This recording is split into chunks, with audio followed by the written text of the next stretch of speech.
सभी को सादर जय जैन।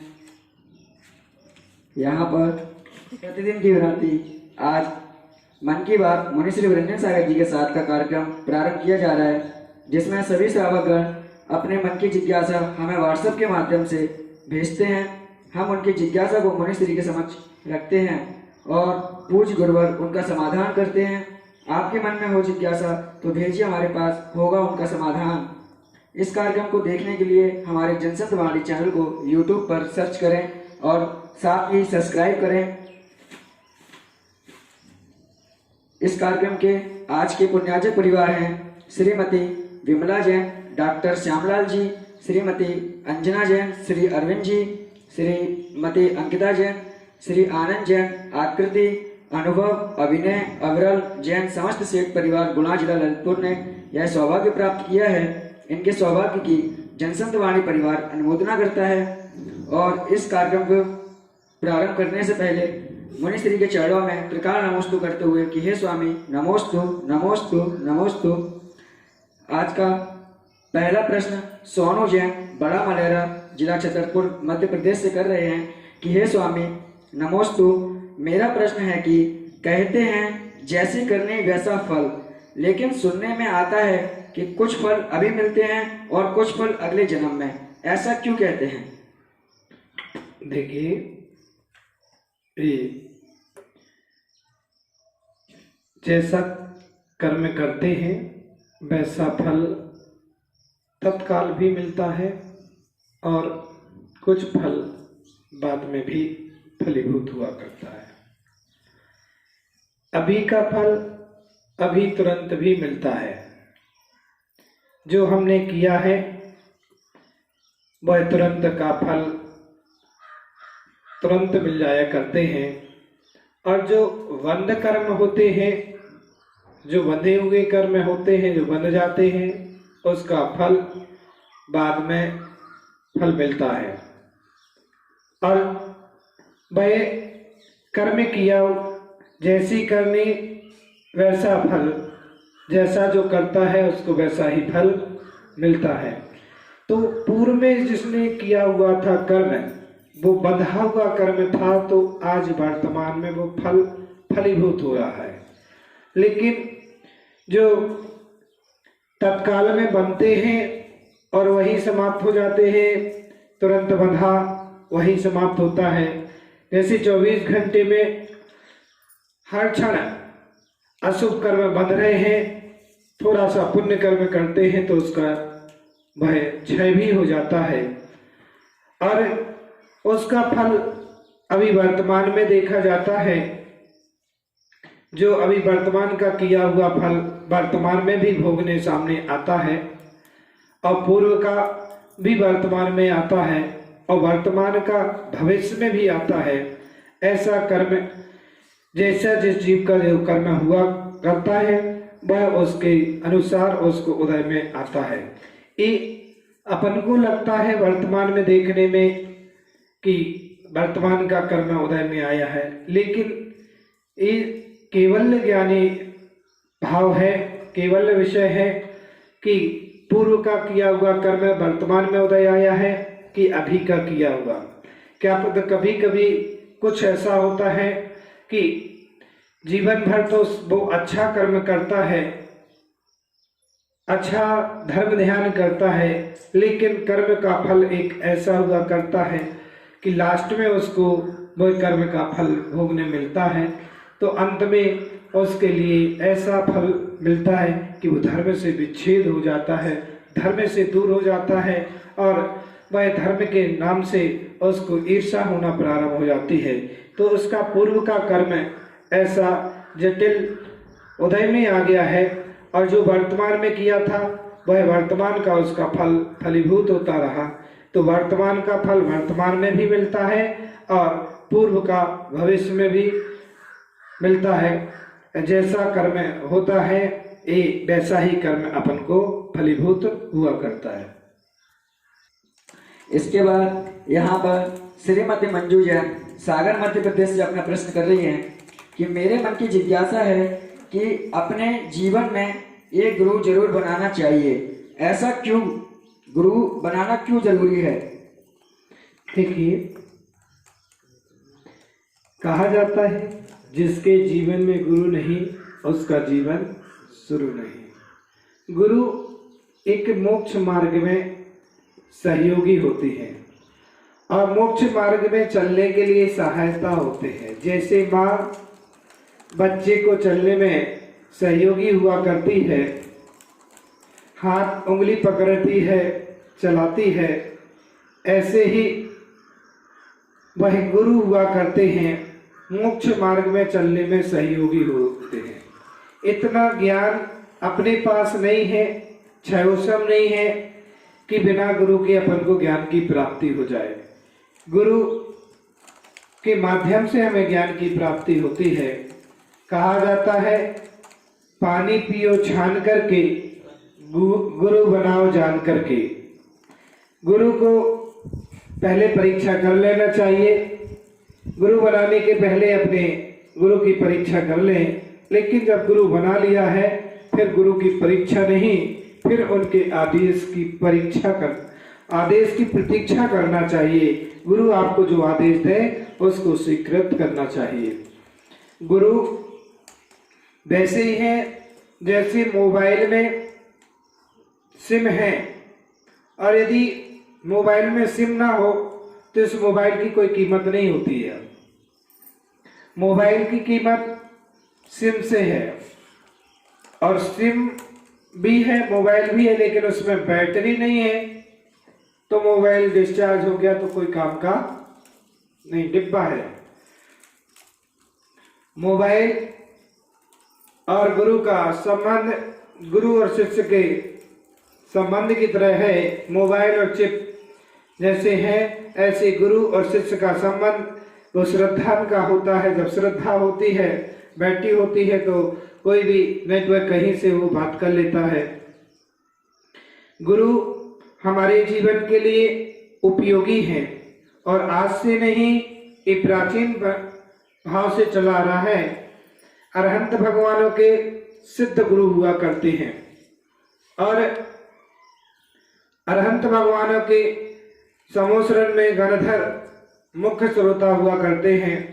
वहां पर भी उनके वाणी जब ही खिलती है जब कोई एक प्रमुख श्रोता आ जाता है, तभी प्रमुख गणधर का पद जो प्राप्त करता है, तभी वहां पर भगवान की वाणी खिलती है।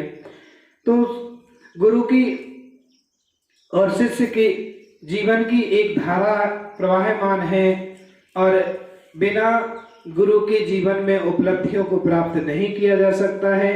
बिना गुरु के जीवन में हम श्रेष्ठता को प्राप्त नहीं कर सकते हैं।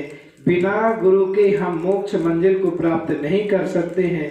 मोक्ष को प्राप्त करने के लिए गुरु का सहारा लेना पड़ता है। ये बाह्य निमित्त है, गुरु बाह्य निमित्त है कि गुरु के माध्यम से हम मोक्ष मार्ग को पहचान सकते हैं। सांसारिक जीवन में गुरु वह एकलव्य जैसे एकलव्य ने द्रोणाचार्य गुरु को भली उन्होंने शिक्षा नहीं दी, लेकिन प्रतिमा मिट्टी की बना करके सामने रख करके गुरु के प्रति श्रद्धा था, गुरु के प्रति समर्पण का भाव था, और उन्होंने विद्या को अर्जन कर लिया। गुरु हमारे जीवन की एक उपलब्धि हुआ करते हैं, और गुरु हमारे जीवन की एक उन्नति हुआ करते हैं। गुरु हमारे जीवन का एक बोध हुआ करते हैं। गुरु हमारे जीवन का एक शोध हुआ करते हैं। गुरु हमारे जीवन का एक मोक्ष मार्ग की उपलब्धि हुआ करते हैं। तो गुरु ही हमारे सर्वोपरि हैं। बिना गुरु के हमारा जीवन अधूरा है, क्योंकि यदि सांसारिक जीवन में यदि कोई गलतियां होती है, कोई राह दिखाने वाला होता है तो गुरु होता है। कोई गलती होती है तो गुरु तो उसको प्रायश्चित दे करके अपन को शुद्धिकरण कर देते हैं और मोक्ष मार्ग में फिर से लगा देते हैं। इसलिए हम जीवन में एक गुरु जरूर बनाएं।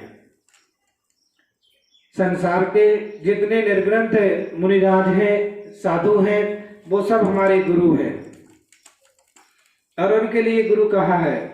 लेकिन जीवन का एक विशेष गुरु हर किसी का होता है जो मोक्ष मार्ग के लिए आगे बढ़ाता है।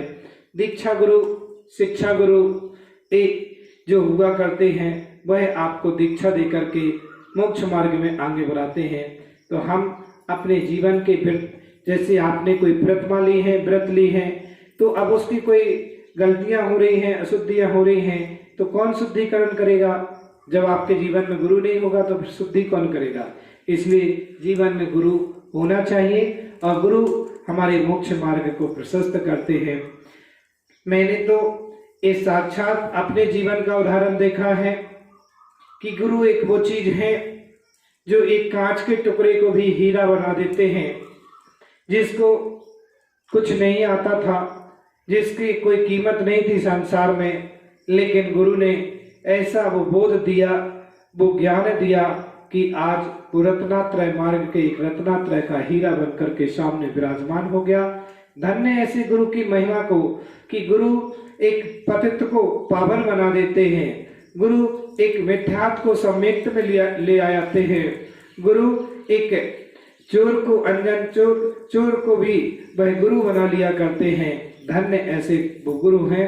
ऐसे ही हम अपना सर्वस्व जीवन गुरु चरणों में समर्पित करके गुरु चरणों की हमारी श्रद्धा, भक्ति, आस्था, विश्वास होना चाहिए।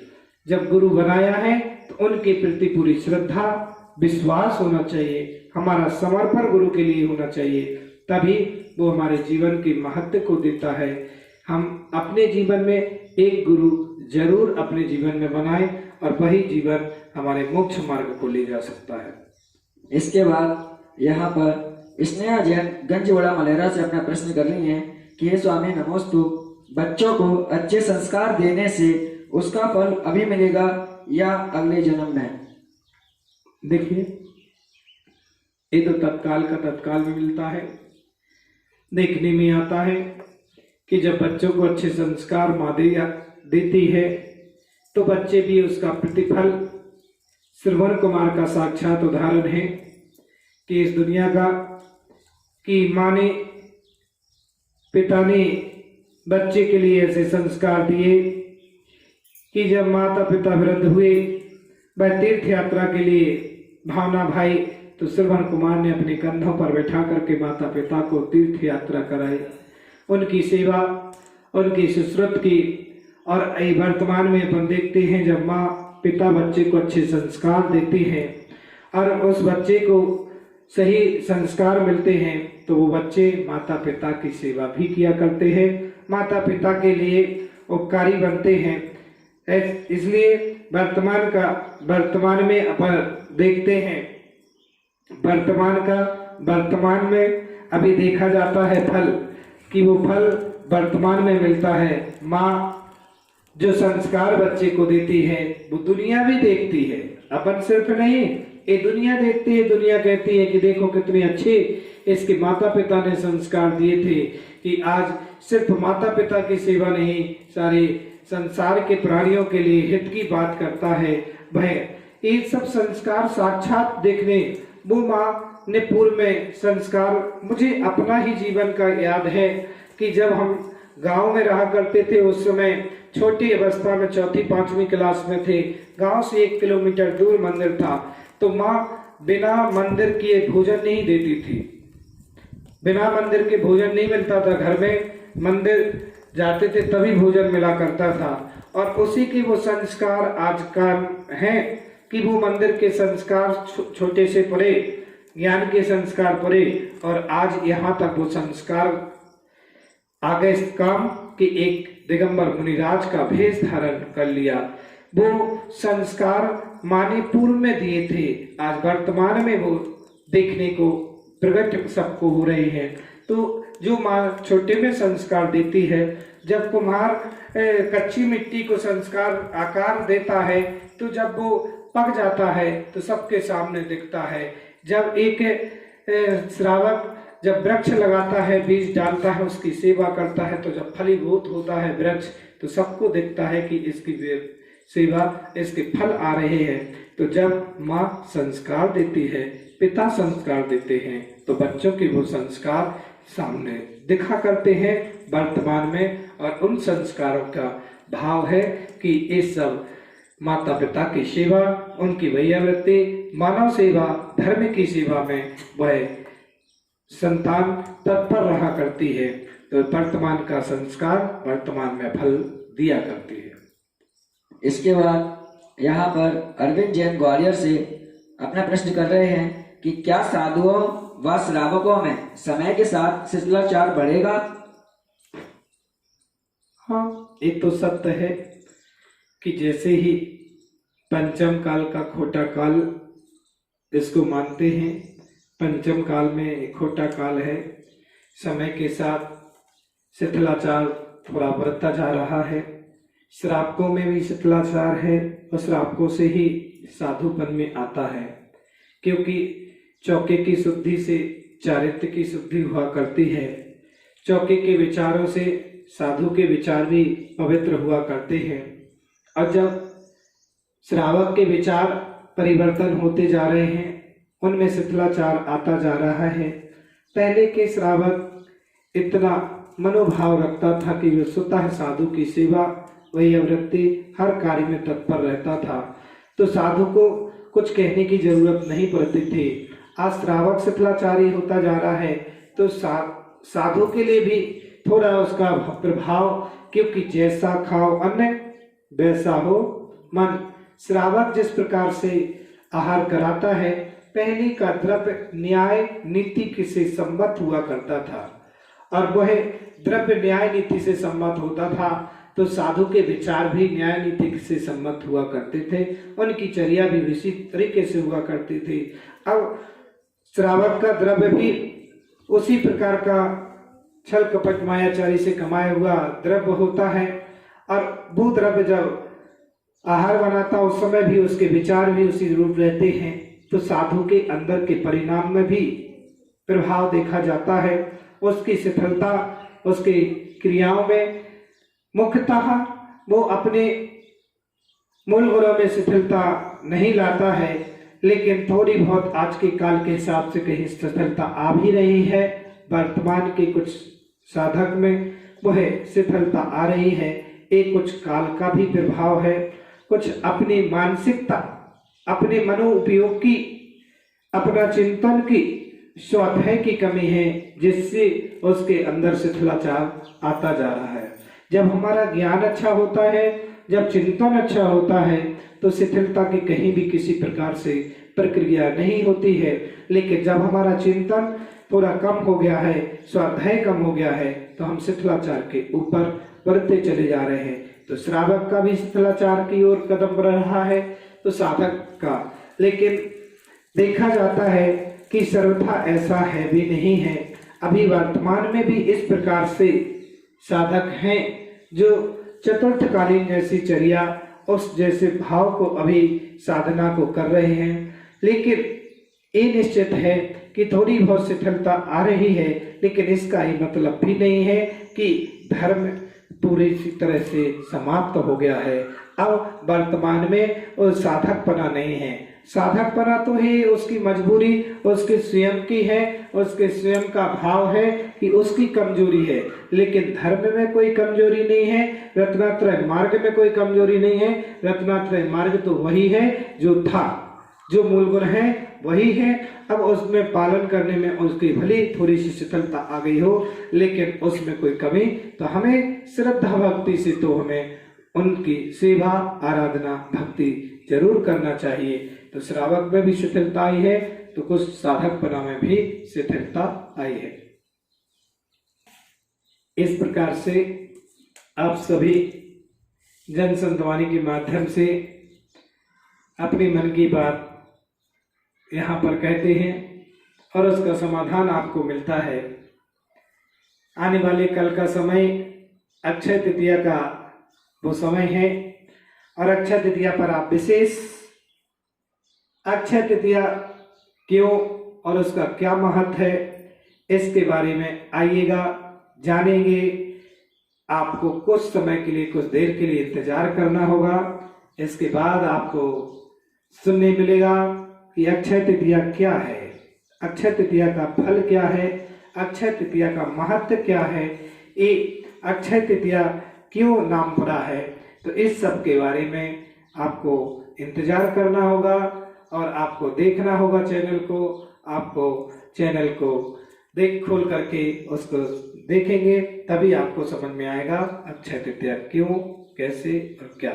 ओम शांति, सर्वे शांति।